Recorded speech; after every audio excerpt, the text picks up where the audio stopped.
3 lakh subscriber সম্পূর্ণ হওয়ায় আজকে আমার ব্লকের বাচ্চারা আমাকে পাগল করে দিয়েছে। আন্টি আজ তোমায় কিছু একটা বানিয়ে আমাদের খাওয়াতে হবে। বানিয়ে আবার কি খাবো? দেখ ফ্রিজে ব্রেড ডেজার্ট রাখা আছে, বের করে খেয়ে নে। কি ওই বাসি ডেজার্ট আমাদের খাওয়াবে? না, বাসি তো খাবোই না, আর মিষ্টি খাবার তো একদমই না।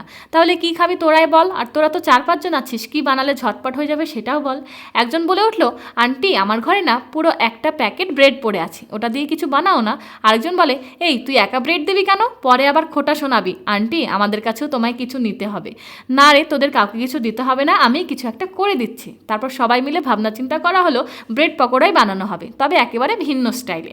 সেই মতোই কী কী লাগবে সেগুলো এক জায়গায় গোছাতেই দেখি কেউ এনেছে ব্রেড, কেউ বেসন, কেউ তেল, কেউ বা আবার পেঁয়াজ। আর বানাবেও ওরা, আমি ওদের হেল্পার, আর খাওয়া হবে ছাদে বসে। ওদের কথা মতোই ওরাই সব বানালো, আমি শুধুমাত্র ভিডিওতে যেটুকু দেখানো সেটুকুই করেছি। এই গাদাখানিক পকোড়া কিন্তু ওরাই ভেজেছে। আমার ঘর থেকে লেগেছে বলতে ছোট্ট বাটির 1 বাটি সস।